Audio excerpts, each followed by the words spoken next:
Pendant un temps, j'ai beaucoup désiré que Laurence dise « maman ». Je cherchais en remuant son menton à provoquer des vibrations et j'essayais que le son sorti mécaniquement fasse « maman ». Un soir, agenouillée près d'elle, je m'efforçais de le lui faire dire. D'abord, ça l'amusait. Elle avait un visage blagueur, l'air de dire « tu peux toujours t'acharner, tu sais très bien que je ne le prononcerai pas ». Puis elle en a eu assez. Moi, je continuais. Je voulais si fort l'entendre. Alors son regard a eu une expression étonnamment parlante. Il m'exprimait une grande tendresse et voulait signifier « qu'est-ce que ça peut faire que je ne te le dise pas avec ma bouche?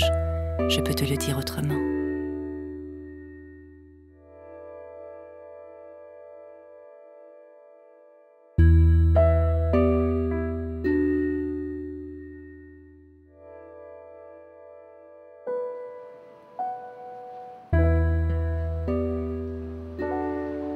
C'est là justement où elle faisait des signes aux uns et aux autres et elle avait comme correspondants des célébrités, comme vous disiez. Il y avait Fernand Ledoux qui passait le matin souvent avec son...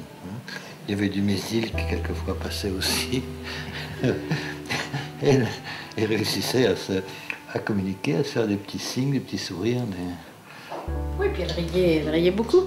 Et en particulier, je me souviens d'une fois où il y avait eu quelqu'un qui apprenait à conduire, qui n'arrivait pas à monter. Laurence riait aux éclats et la fille qui était dans la voiture s'énervait. Parce qu'elle pensait qu'elle se foutait d'elle et que... Ce qui était très drôle. Parce qu'elle n'arrivait pas... Oui, c'est pas tout à fait faux, qu'elle redémarrait, Donc ça l'amusait beaucoup. André et Marie-Claude Fabre ont passé la plus grande partie de leur existence dans le monde du grand handicap. Ce film est leur histoire et celle de leur fille Laurence. Il est dédié à Léa, à Théo, aux amis de Laurence et à leurs parents, pour que demeure la mémoire de ce que furent des décennies qui ont bouleversé la condition des personnes polyhandicapées.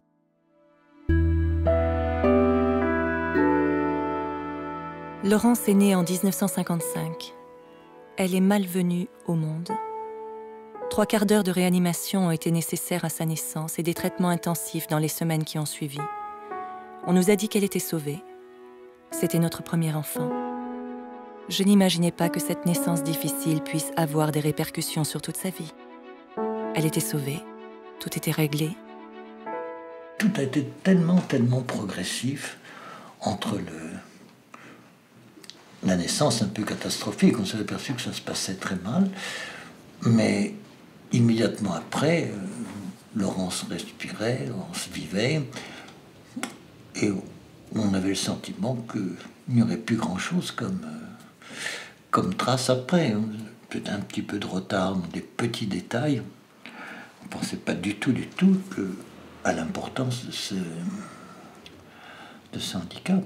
On pensait bien sûr qu'elle marcherait, on pensait qu'elle parlerait, on pensait qu'elle n'a jamais marché, n'a jamais parlé. Et cependant, elle a eu une présence extrêmement intense, c'est sûr. Il a fallu 3 mois pour que notre entourage familial nous fasse prendre conscience que les difficultés de Laurence étaient anormales. La révélation du handicap fait atrocement mal. Moi, j'attendais un garçon, il aurait été quelque chose comme polytechnicien ou autre. Marie-Claude, elle avait d'autres projets. Elle voulait un prêtre. Le pauvre garçon, un prêtre avec la mère qu'il aurait eue, ça aurait été abominable. Et la Providence nous a donné Laurence, qui a apporté beaucoup plus de choses dans notre vie, bien sûr, que notre polytechnicien de petit curé. C'était quand même pas mal.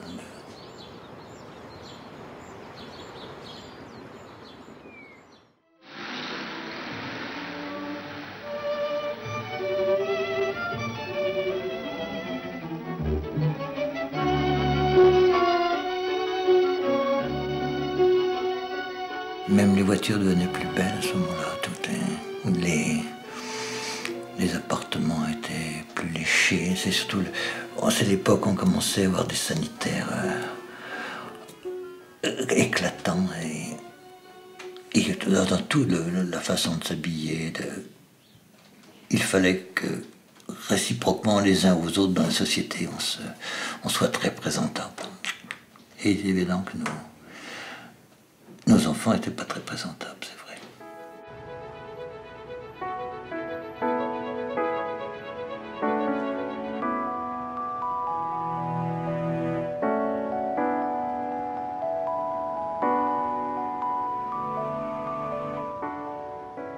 Beaucoup de médecins de l'époque, voire l'immense majorité,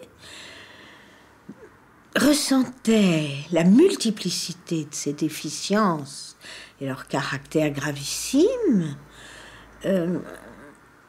comme totalement contradictoires avec leur vocation de guérir. Le professeur Tardieu, qui avait créé les soins pour ces enfants intelligents, recevait les familles de toute la France. Quand il pensait que l'enfant était intelligent,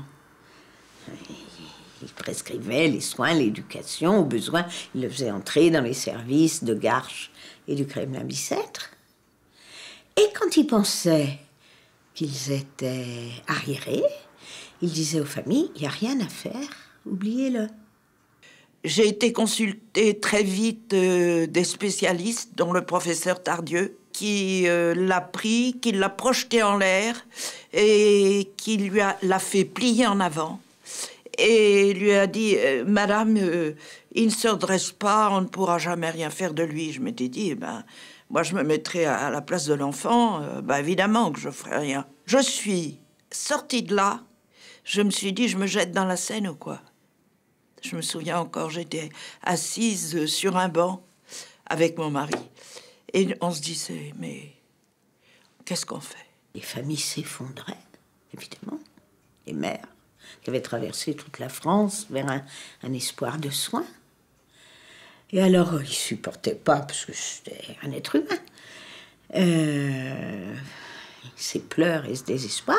Ils disaient alors, bon, attendez, il y a Madame Zuckman là, alors allez dans le bureau d'à côté, vous verrez avec elle. Dans le bureau d'à côté, je disais aux parents, mais il y a toujours quelque chose à faire. Voilà ce qu'on peut faire. Alors, je leur donnais un certain nombre de conseils. Et puis, je leur prescrivais une rééducation motrice. Les parents repartaient à Pau, car je me souviens d'un à Saint-Amand-Montrond, de tout jeunes enfants, parce qu'ils mouraient très jeunes, sans soin. Et les parents, je leur laissais mes coordonnées, disaient, non, ça a été refusé par la sécurité sociale.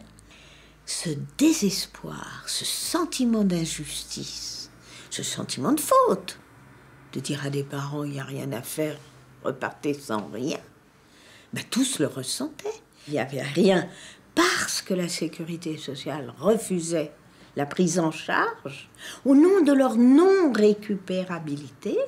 Ça m'a semblé d'ailleurs une injustice folle. Et ensuite, des traces du nazisme. On était là en 64, ça faisait 20 ans. C'est-à-dire, sans le dire, évidemment, les traces d'un concept. Il y a une humanité qui vaut la peine. Et il y a une sous-humanité, ce que les Allemands appelaient Untermensch, qui est bon pour terminer sa vie au plus vite. Vous savez, on était d'une génération où on avait tous le sentiment que les difficultés, chacun devait les assumer, et que simplement qu'on pouvait compter sur les gens qui vous aimaient, qui vous entouraient, mais qu'au-delà, on pouvait difficilement demander à une collectivité d'intervenir pour des choses qu'on considérait comme extrêmement personnelles. Ce n'est que plus tard que, quand on s'est aperçu l'importance, le coût que cela représentait, qu'on s'est dit que cela dépassait nettement les possibilités d'un individu. Auparavant, il y avait des hospices, mais sans éducation. Mais pour entrer là, comme c'était des hospices, comme il n'y avait pas de sécurité sociale, les parents devaient signer un abandon. Ils n'abandonnaient pas, ils venaient toujours voir leur enfant, mais ils devaient signer administrativement un abandon, ce qui n'est pas rien, pour que l'aide sociale à l'enfance paye à l'hôpital le prix de journée. Cet enfant handicapé, il a été notre bébé, notre enfant, avant d'être notre enfant handicapé. Nous l'avons attendu, porté, mis au monde. Il a un nom, une place dans la famille. Il est une personne. La révélation du handicap se fait peu à peu, par petites touches. Et même si elle est brutale, les parents ne peuvent pas imaginer ce que cela sera avant de l'avoir vécu. Car si l'on admet plus facilement la révélation d'un handicap moteur, même grave, il est beaucoup plus difficile d'entendre que votre enfant est débile. Cela vous atteint très profondément et vous refusez de l'admettre parce que vous, parents, avez connaissance, une connaissance affective, certes, mais profonde, des réactions de votre enfant. Laurence, cependant, grandit. Ses parents commencent à rencontrer d'autres familles. Peu à peu, une amorce de solidarité se met en place et Laurence, avec d'autres enfants, est admise dans un établissement familial à Fontenay-aux-Roses, en banlieue sud. Ils y allaient tous les jours par un car qui venait les chercher à Saint-Jacques-du-Haut-Pas. Là, le car venait et il y avait un responsable de la circulation qui était impayable et qui faisait arrêter toutes les voitures et qui disait « Laissez passer le car des affligés ». Ça, je dois dire que c'était... Alors, ça nous permettait de rire un peu. J'étais dans un désespoir que vous imaginez, jusqu'à ce que je sois en contact avec une personne qui était très haut placée à l'assistance publique de Paris, Madame Barrère, dont la petite fille était dans cet état de polyhandicap, et qui a dénoué le problème avec l'aide des hôpitaux de Paris. Et nous avons fondé le CESAP. Et pour pouvoir travailler, parce que c'est bien joli les bonnes volontés, notre premier acte, 1964, a été d'aller à la Caisse nationale de sécurité sociale, voir le docteur Reboul, qui était le médecin-chef de toute la sécurité sociale française. Et c'est moi qui lui ai dit, les Allemands, ça fait 20 ans qu'ils sont plus là. Il n'y a pas de deux humanités. Et ça a été réglé tout de suite. Il y a eu, pour moi, et pour tous ceux qui nous ont rejoints, et tout de suite, toute une pléiade de médecins, un enthousiasme, une foi qui a fait que, si vous voulez, mon souvenir est facile. À partir du moment où on a levé le... Hein, bien sûr que c'était une bataille pour créer, bien sûr qu'on n'a pas créé tout de suite des établissements. Mais on a créé, parce que ça implique des investissements que personne n'avait. Mais tout de suite des services, tout de suite des consultations. Et nous, au CESAP, si vous voulez, on a tout de suite compris qu'il fallait des équipes pluridisciplinaires. De la rééducation, de l'orthophonie, de la kinésithérapie, de la psychomotricité. Des éducateurs spécialisés, des moniteurs éducateurs. Moyennant quoi, au lieu que les enfants aient une durée de vie de 3-4 ans au début, sans soins, aujourd'hui, moi j'ai mes anciens enfants que j'ai connus qui ont 40-45 ans, parce qu'ils sont bien soignés, simplement.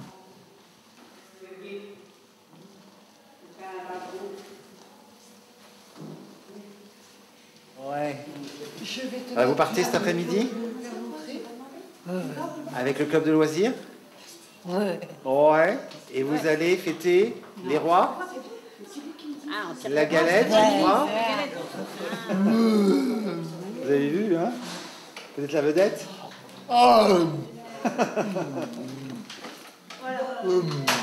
Bon, vous partez avec les bénévoles? Ouais. Ok. On va vous souhaiter une bonne après-midi. Hein? Amusez-vous bien. Toute personne née d'un homme et d'une femme est une personne humaine. Quelle que soit sa situation, son âge, son autonomie, c'est un principe, un absolu sur lequel il n'y a pas à discuter.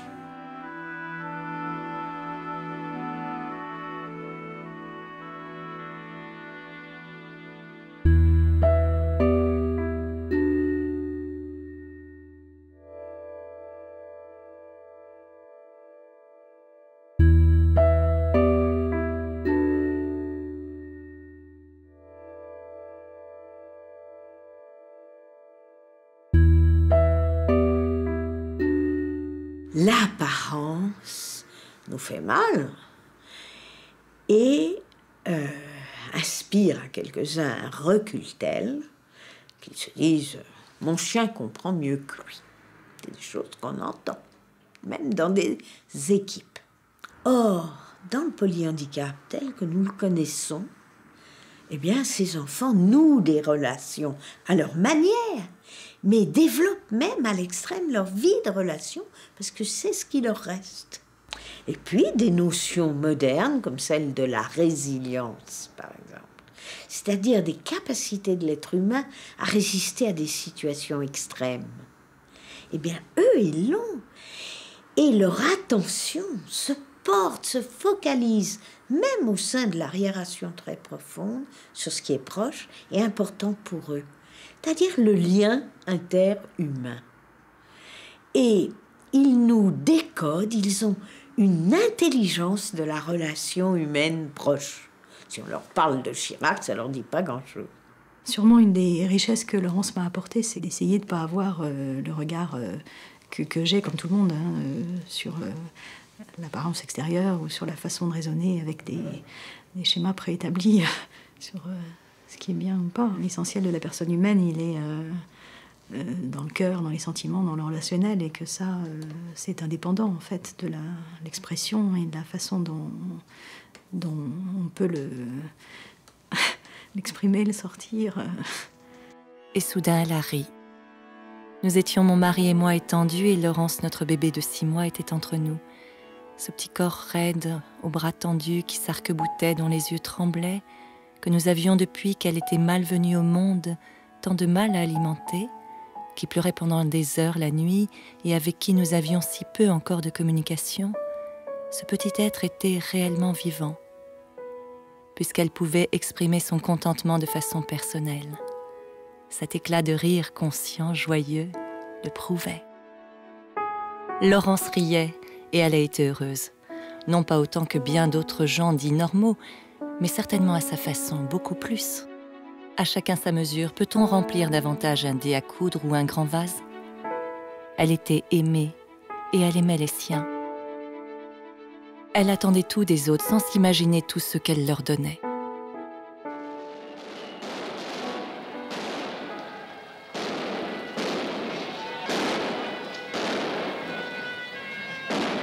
Un matin, on est arrivé, on les a amenés. Mais toutes les rues étaient dépavées. Enfin, ça a été... On est arrivé là, on s'est dit, comment on va faire maintenant pour les amener ici? Alors, c'est pour ça que mai 68 nous a poussé à chercher quelque chose. Donc, du jour au lendemain, 7 ou 8 familles se sont trouvées sans solution. Donc, il y avait le petit lien avec un dispensaire de la rue Pierre-Nicole où une kiné pouvait les prendre en rééducation individuellement quelques heures dans la semaine. Mais il fallait un lieu pour les rassembler si on voulait continuer à leur offrir quelque chose et en même temps à laisser aux parents la liberté qui leur permettait d'exercer leur profession, de vivre et d'avoir la vie qu'ils avaient antérieurement. Ce qui nous a amenés chez les sœurs de Saint-Thomas de Villeneuve à Denfert-Rochereau. Et les sœurs nous ont dit, ben oui, on a des parloirs qu'on n'utilise qu'une fois par mois. Si ça vous intéresse. C'était d'abord dans une idée tout à fait provisoire. Et puis, quand nous avons rapidement su que, de toute façon, il n'y aurait pas de suite par rapport à la structure de banlieue, nous avons créé donc une association que nous avons appelée les Amis de Carène. Puisque l'initiative venait de parents et qu'elle serait donc difficilement acceptée par le monde professionnel, médical et par l'administration, il fallait qu'on ait une espèce de caution morale qui nous permettre de faire reconnaître un projet. Et nous avons donc pris contact avec le CESAP.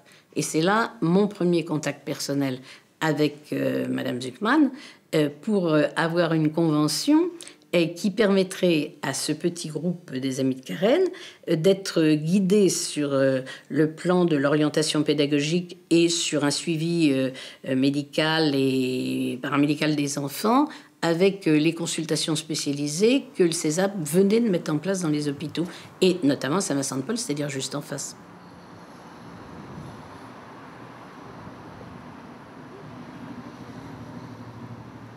Il y avait une grande salle qui avait été prêtée par des religieuses où nous étions installés comme nous pouvions, vraiment avec les moyens du bord. C'était tout à fait réduit. Hein. Il y avait une grande pièce, il y avait une personne qui était une éducatrice spécialisée, et puis les parents qui aidaient au déjeuner.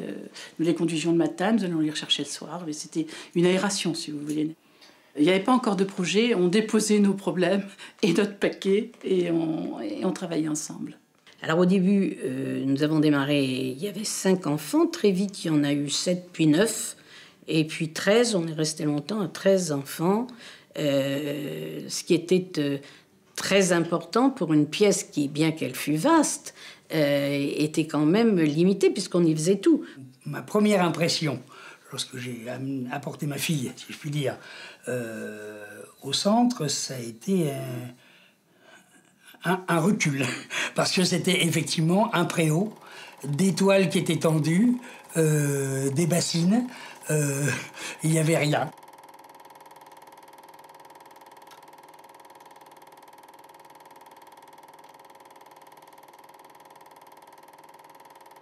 Quand je suis arrivée là-dedans, j'étais effrayée, je vous assure, effrayée de voir, j'avais jamais vu des enfants aussi atteint.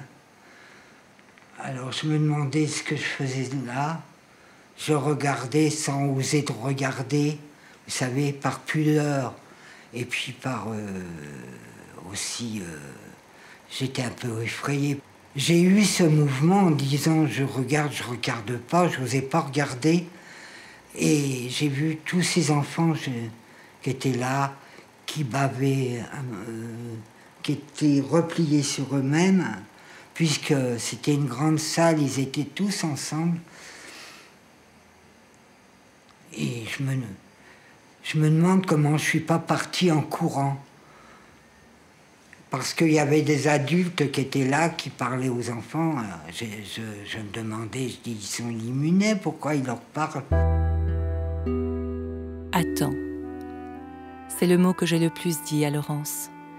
J'avais tant de choses à faire. Le temps est une des hantises qui pèsent sur les parents d'enfants handicapés. Trouver le temps. Être là à temps pour s'occuper de l'enfant tous les jours. Garder du temps pour les autres, pour la famille, pour la vie professionnelle. Attends. Et Laurence attendait souvent très gentiment. D'autres fois, elle manifestait son impatience par des moyens divers. Savoir attendre l'autre. Attendre celui qui vient. L'importance de l'action est remise à sa place. Nos enfants ne font pratiquement rien. Ils savent attendre et désirer cette venue de l'autre. Celui qui sait désirer. La principale qualité de Laurence, la joie de vivre, à mon avis, la gaieté, la joie de vivre. En fait, c'était à la fois ma grande sœur et ma petite sœur. On faisait des petits bruits dans le noir avant de s'endormir, donc je savais qu'elle dormait ou pas encore. Voilà. Et à un moment donné où on était à Vernoux, où on avait des lits côte à côte avec juste la table de nuit, on s'endormait souvent, enfin on s'endormait. Avant de dormir, on se tenait la main avant de dormir, et puis on repliait à un moment donné parce qu'on fatiguait l'une et l'autre.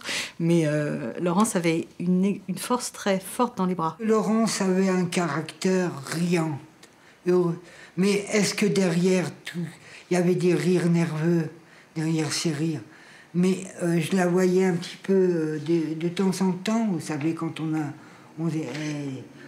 elle avait la tête baissée, là, je peux pas dire, je n'étais pas à sa place. Est-ce qu'elle se rendait compte de sa condition physique? Peut-être, sûrement.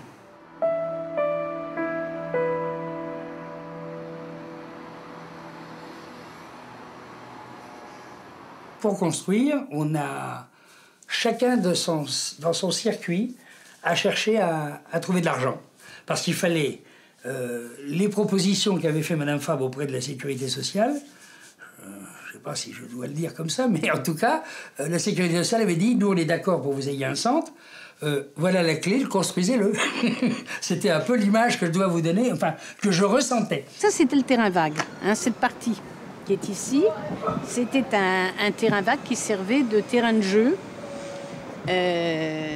aux jeunes qui se trouvaient dans l'internat du Bon Pasteur. Que ce soit dans son métier d'avocat, que ce soit dans les sorties avec les amis, que ce soit avec mes amis à moi, ou avec... bon, si elle pouvait placer les amis de Karen, elle le plaçait avec son voisin de table, dans tous les cas de figure, il y avait « Ah, et là, je vais pouvoir trouver un budget ou trouver un accès. » Même les moments où moi, j'étais tout à fait pessimiste en me disant « On va se casser la figure, excusez-moi, mais elle a un tel projet-là, mais c'est pas possible, on va pas y arriver. » Et puis, ben voilà... ça partait, et puis le projet, toutes les suggestions, toutes les idées qu'elle a apportées et tous les efforts que Mme Fabre a fait, on a été, je pense, une équipe derrière elle et on l'a suivie. Quelquefois, elle allait même très vite, c'est-à-dire que le temps qu'on dise ouf, elle avait dit ah, vous savez, vous étiez pas là, mais j'ai pris la décision que. Alors bon, bah oui, ok, Mme Fabre, parce qu'il fallait le faire, et puis elle avait raison, parce qu'on a toujours été de l'avant, on a toujours eu un optimisme. Dans la vie, je crois, débordant. Et puis voilà, quoi, on a avancé vraiment derrière elle tout le temps. Elle a donné des coups de butoir partout pour avancer. Mon mari a été très actif dans tout ça. Il avait beaucoup de relations et il s'est mis à en parler. Et il a trouvé un accueil beaucoup plus chaleureux qu'il ne pensait. Le fragile parloir des débuts est remplacé par un externat en dur accueillant des enfants polyhandicapés, suivi par un poney club pratiquant l'équithérapie, un internat accueillant des adultes polyhandicapés, un établissement pour personnes handicapées mentales. Enfin, un centre de ressources rassemblant toutes les informations disponibles sur le sujet du polyhandicap, toutes ces institutions étant dirigées par l'association Notre-Dame de Joie.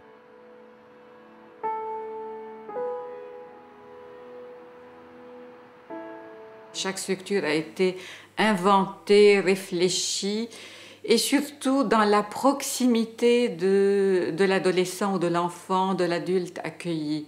Un des leitmotifs de notre projet, c'était que les mamans ne soient pas entièrement centrées et absorbées par l'enfant lourdement handicapé, qu'elles puissent reprendre leur activité professionnelle sans en avoir une avant ou s'investir dans d'autres domaines. Oui, tu dors pas. Tu vois, je vois ton œil qui s'ouvre. Encore, il s'ouvre encore ton œil. Ouais, dis. Hein? Raconte pas d'histoire. Dis ma puce. Ah, bah dis donc, t'es fatigué, hein? Ah, elle est fatiguée, oui. Bah alors là, vraiment, c'est la grosse fatigue, hein? Dis, petit cœur de beurre. Elle nous a fait sourire tout à l'heure. Petit cœur de beurre. Allez, mon cœur de beurre. Ah, le bébé de ton bébé. Allez. Ça va? Oups. Ça y est. C'est très légère, hein, la fille. Là. Le centre a été créé avec le fait de mettre 15 jours nos enfants en externat et une semaine en internat pour les habituer à une vie collective. Parce que l'avenir fait que nous, les parents, on fermera un jour les yeux.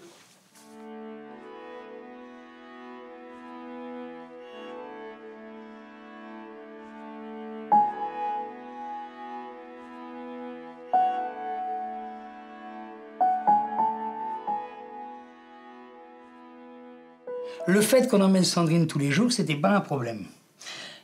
Où ça a commencé à être un problème pour nous, en tout cas, c'était le fait de la laisser 8 jours. Pour nous, c'était un déchirement. C'était un déchirement. Non, c'est fini. Maintenant, on bénit... Maintenant, on bénit les dieux, parce que on s'aperçoit qu'on a vieilli, etc. Mais c'est vrai que c'était une épreuve très, très difficile. Pour beaucoup de parents, si vous voulez, je pense, parce que quand on se parlait entre parents, c'était pas facile, toujours, de se séparer de son enfant. On était toujours très inquiets. Un gros chocolat bien chaud. Ah, ce serait terrible, un gros chocolat bien chaud. Rentre ta languette, rentre ta languette. Je me souviens que le préfet nous a dit, c'est pas possible, mesdames, ça tient pas la route. Ou vous faites un internat, ou vous faites un externat. Mais il est impensable de faire ce genre de formule, ça n'existe pas. Bon, on a dit, on va le faire, puis on verra après. Et effectivement, alors chaque fois, l'association prenait des risques, parce que avant que ce soit reconnu et accepté, il fallait prouver que c'était bon. Donc, il y avait un temps de financement qui nécessitait de trouver l'argent qu'il fallait pour, en faisant le pari que ça serait après pris en charge et remboursé.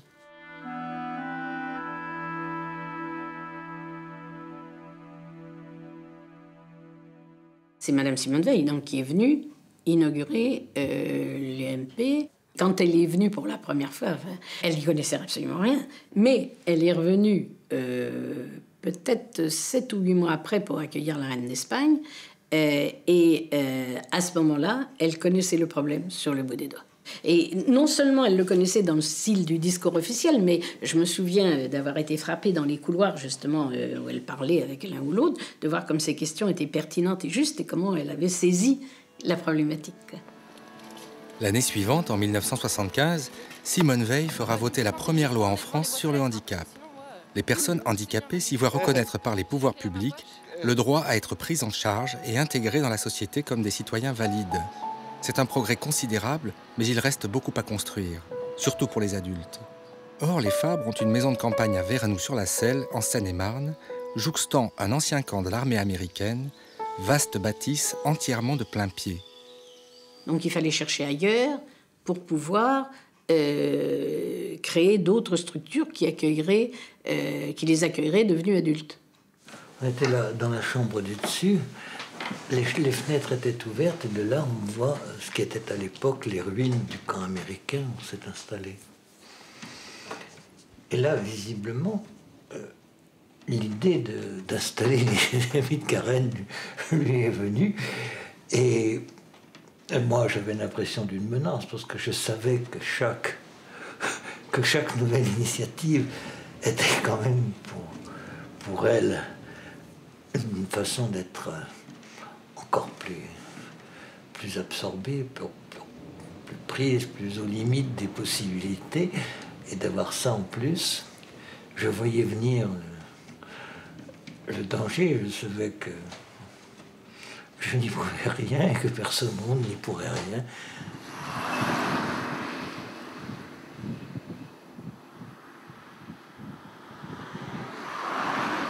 Christine s'est conduite avec moi depuis le temps. Ah bah alors tu vas leur montrer l'informatique, alors là où tu fais l'informatique. Alors actuellement, l'établissement peut accueillir 36 personnes. Nous avons 30 résidents qui sont à demeure, c'est leur lieu de résidence annuelle, et on a 6 places pour accueillir des personnes en alternance, qu'on appelle l'accueil temporaire.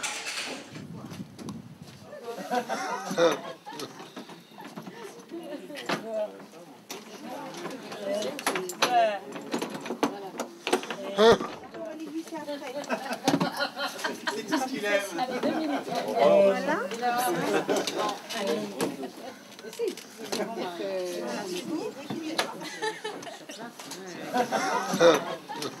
Il m'est arrivé au Champ de Mars, parce qu'il y avait énormément de chiens au Champ de Mars. Emmanuel adorait les bêtes et les chiens particulièrement. Et il les caressait.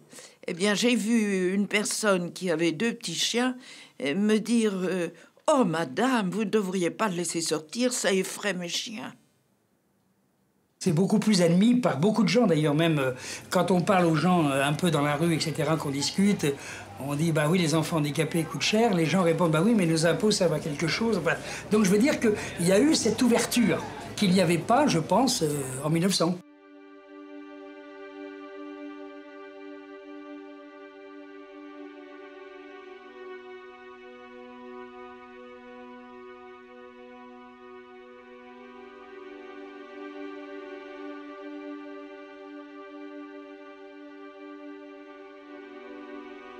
Ça s'est passé un dimanche matin. J'étais passé devant sa chambre et je ne savais pas si j'allais acheter des croissants ou non. Finalement, j'ai décidé que je n'irais pas. J'étais parti me coucher. Et un peu plus tard, Marie-Claude est allée lui porter son petit déjeuner. Moi, j'étais passé sous la douche et j'ai entendu un hurlement. Et effectivement, Laurence était morte. Rien ne laissait prévoir. Elle était là. Et pour nous, ça a été le début d'une souffrance qui n'était pas morale, c'était la bête qui souffrait. Tous les deux, on portait ça à longueur de journée. La nuit, on se réveillait, on se jetait l'un et l'autre dans les bras l'un de l'autre en sanglotant. Et c'était vraiment physique, animal, notre chagrin. On avait, sur le plan, nous professons tous les dimanches qu'il y a une vie après la mort, mais ça ne changeait rien pour nous.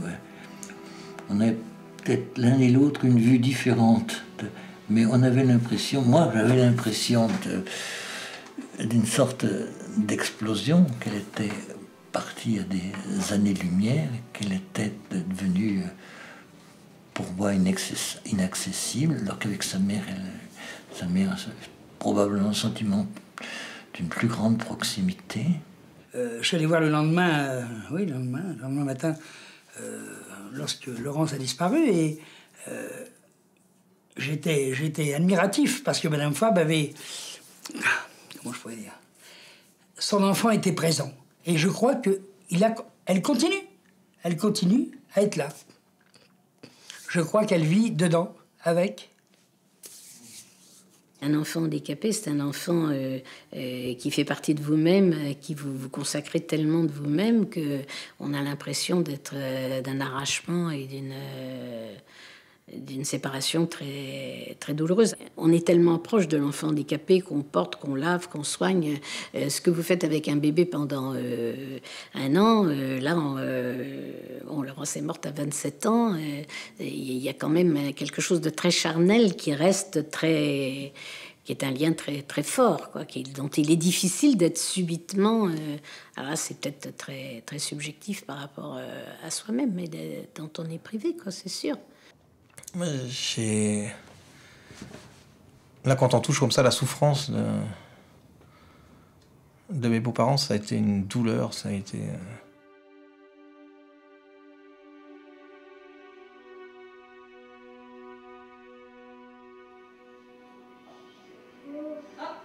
La vie continue cependant, et le combat des amis de Karen aboutit à l'installation de résidents dans des appartements du 13e arrondissement.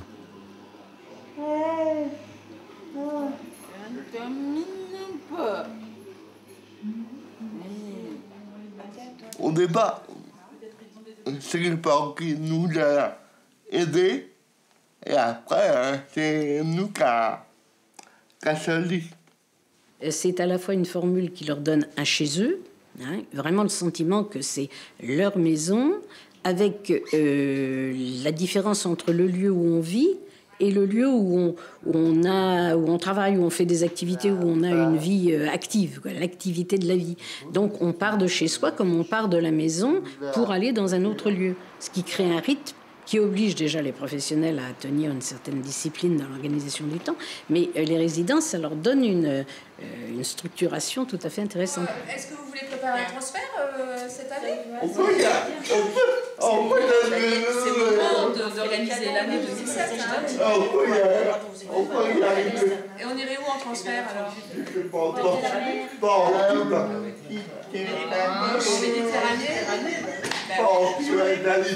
En Méditerranée. On s'écoute un peu? À Antibes? Oh non, Antibes, tu y allais pendant des années. Non, pas en film surtout. Non, Antibes. Donc vous seriez tous d'accord pour un transfert au bord de la mer en Méditerranée? Tu voudrais y aller, toi?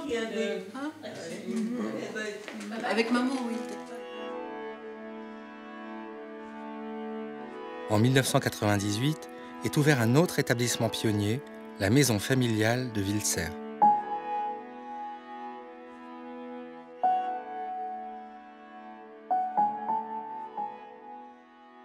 L'objectif de l'accueil temporaire, effectivement, c'est des solutions relais au maintien au domicile. Donc, imaginons des personnes polyhandicapées, enfants ou adultes, qui sont à domicile et qui souhaitent passer quelques jours pour sortir de leur milieu ordinaire. Alors, ça concerne des enfants pendant les périodes de vacances scolaires, puisque la plupart des enfants sont suivis dans des établissements en externat, donc qui ferment pendant les périodes de vacances. Et puis, ça concerne des personnes adultes qui ont fait le choix de rester au domicile. C'est vrai aussi que ça concerne des personnes adultes qui se trouvent sans solution, qui sont en attente d'un accueil permanent et qui viennent ici sur des séjours réguliers.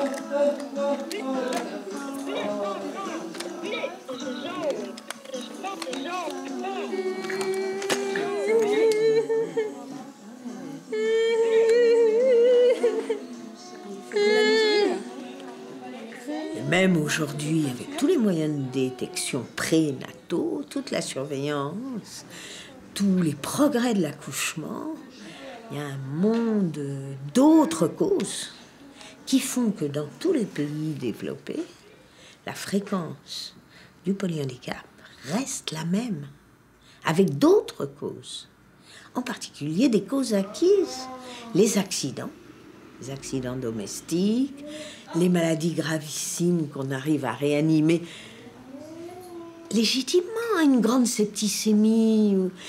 On ne sait pas comment ça va tourner si on mettait pas toute la médecine en place. Bon, c'est pas possible, c'est inenvisageable. La très grande prématurité. Dans le temps, c'était des enfants prématurés, 7 mois, 6 mois et demi. Aujourd'hui, c'est 5 mois.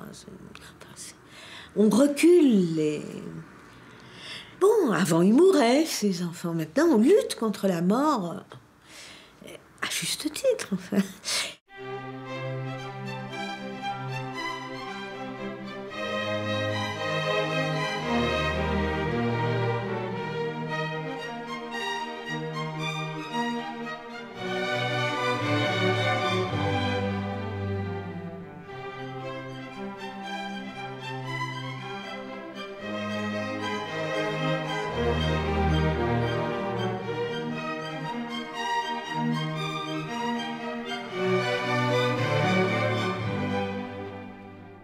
Je pense qu'il est plutôt heureux.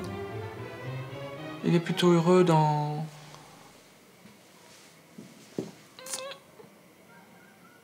Comment dirais-je? Pour autant qu'on aménage le monde autour de lui afin qu'il puisse l'être, quoi.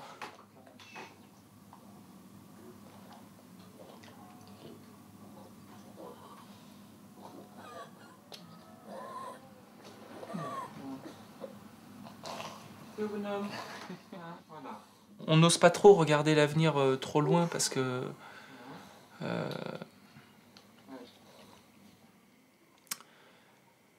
cet avenir trop loin, on le voit à partir des possibilités. À la fois, il y a l'avenir de Théo, comment lui, son corps comment lui va évoluer, comment son corps va évoluer, comment son rapport au monde va évoluer.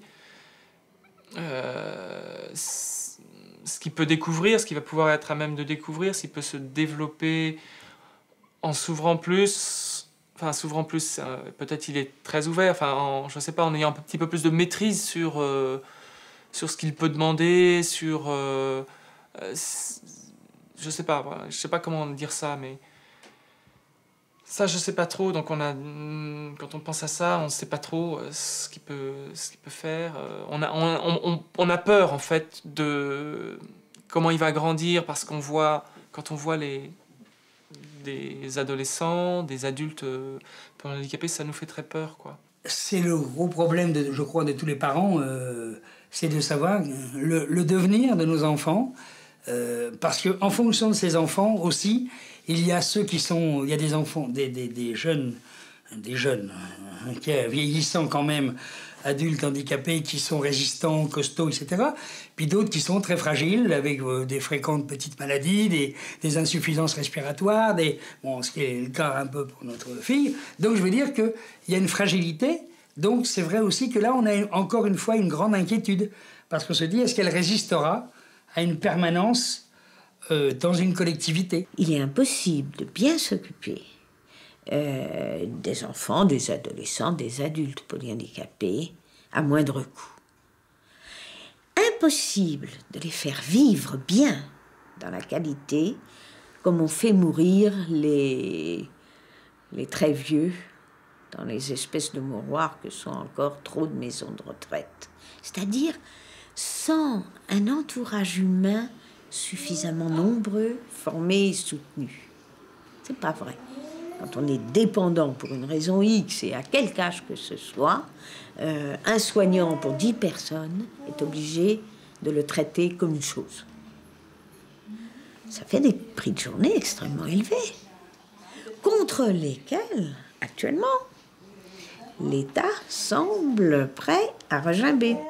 Est-ce que la société va continuer? Est-ce que nos gouvernants, quels qu'ils soient, vont continuer à être concernés par ça?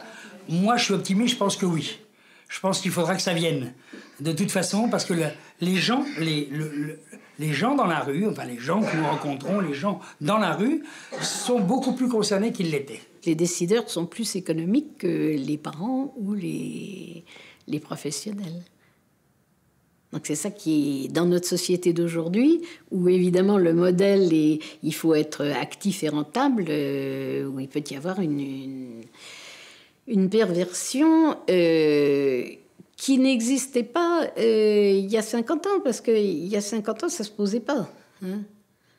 On n'était pas sur ce plan-là, en quelque sorte.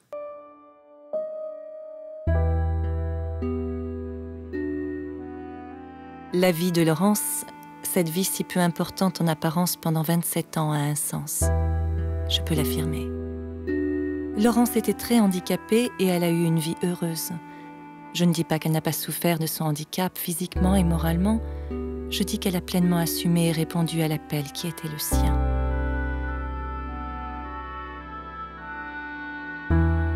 Laurence nous a rendus plus perméables, plus sensibles à bien des souffrances, à la solitude, à la fatigue, au découragement de ceux qui nous entourent. Celui qui est sauvé, c'est celui qui sait dire « Quel est ton tourment ?» Elle nous a appris à aimer. Dans la vie éternelle, je la vois dansant et chantant, hein, ça, mais ça c'est de l'imaginaire. C'est une sorte de...